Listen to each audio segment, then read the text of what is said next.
mistakes to avoid when moving to the Emerald Coast 30A Destin area. Are there mistakes? Well, I think that there's a couple of things that you should know if you're going to move here, as far as when you should go to the grocery store, when not to go shopping, what to look out for if you're buying a house, just a couple of things like that. Some things that maybe our locals have learned quite a few times that will kind of help you in your move here or you're staying here. Well, let's talk about it. I'm Christina, and this is Sabina, and we are a local real estate mother-daughter team here in the Emerald Coast. So if you have any questions, we are here at any point in time, and make sure you subscribe because we post all kinds of videos about living here in the Emerald Coast. Sounds like a plan. Let's go. All right. Bring it on, Christina. The first one is more so if you're buying property here, and that is not researching flood zones and COPR zones when you're purchasing property. Because those directly affect your cost of homeowners insurance. And yes, there's a lot to consider in the Panhandle that you don't see in other areas like wetlands, flood zone. So it's definitely important to do your due diligence on any property you're buying. So quick example, if you're buying a house that is in a coastal dune buffer zone, for example, and it's an existing home that's there, and you're trying to say, oh, I'm going to buy the house and add a pool, well, you may not be able to add a pool because they have already used the total footprint or built the house because it's close to a coastal dune lake. That's the type of research that you need to do before you make an offer on a home. I 100% agree with you on that. It is super, super vital to when you're buying property here. Number two is all of the permitting here in Walton County, and I would be aware of this if you're coming on vacation here or you're planning to move here, is that Walton County requires permits for almost anything that you're doing on the beach. If you want to take your dog on the beach, you need a permit. If you want to have a bonfire on the beach, you need a permit.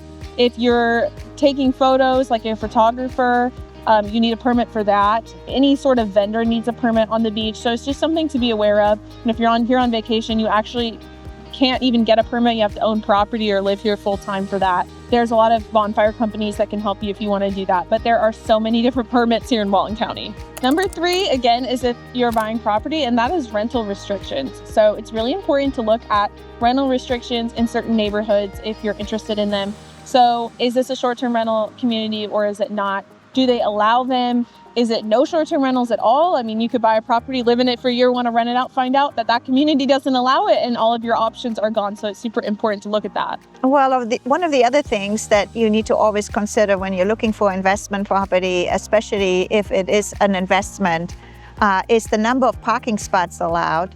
And if you're planning to self-manage it, you really need to be familiarizing yourself with a Walton County rental restriction because they're quite intensive and you need to know about it. Moving from that, also, if you're buying property, is that because hurricanes are here a thing in Florida, insurance tends to be a little bit higher than maybe some other places. So you may not expect that cost to go up if you're moving here. So we always recommend to get a quote before or if you're under contract for a home so that you know what that price is going to be.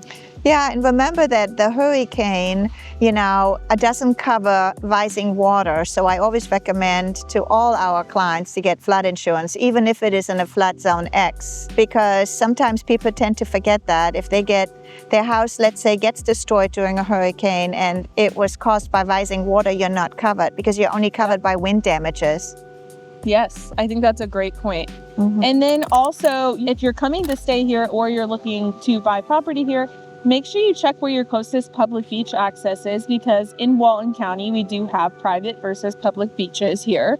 And so it's important, if you love to be at the beach and you want to be here all the time, that you're by public access that has plenty of parking and you have a lot of beach to be able to sit out on. Yeah, so the 30A West End has actually a lot more public beach access points than the East, because East there are some buffer areas that do have the public beach access points, but a lot of it is like, Watercolor and Rosemary Beach and Alice Beach, they're all private beaches. Yeah, so I would say even if you're staying here, that's super important. If you're booking an Airbnb or if you're booking a vacation rental, it's important to find where that public beach access is so that you don't have trouble when you're here on vacation. And here's another one. I wouldn't personally move here without seeing what it's like here in peak season versus not. I would come maybe once during the peak season, once during the off season, so you can kind of get a feel for what the weather's like here, how many people here, what kind of traffic you're dealing with. just to give you a better feel, because it is very different here in the summer versus the winter.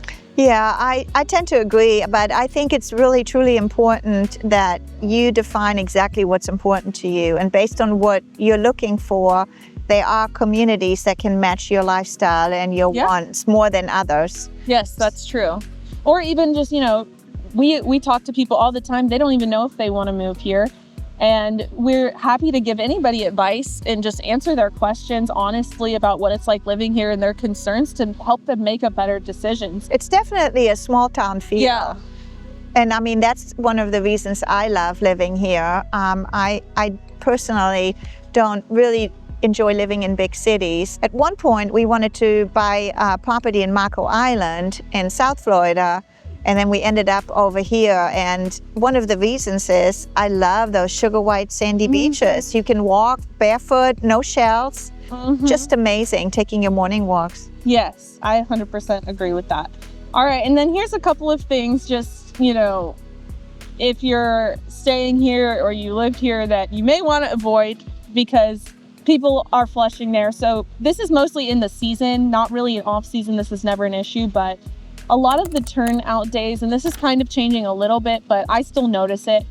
Saturday to Saturday, people come in Saturday morning, they leave on Saturday. So grocery stores on Saturday evening and Sunday morning are always super, super busy. And I try to avoid doing my grocery shopping in season at that time because the parking lot is crazy. There's people everywhere that are not used to the grocery stores. They don't know where anything is. So it just makes your grocery shopping experience a little bit more stressful. And maybe they're out of some things. Yeah, and they raise the prices in the summer, believe it or not, at Publix. I can never believe why they do that, but they do. And But when you live here, you know when to go to the grocery store. We go early in the morning. We go to Lowe's early in the morning.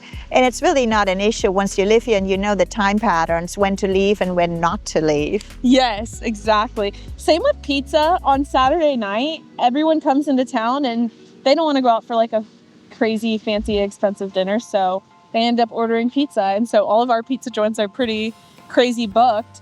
But then on the other side of that, when I worked in the restaurant industry here, I worked at Stinky's for 7 years. Our busiest nights were actually, believe it or not, Thursday, Friday, and Sunday. Why is that?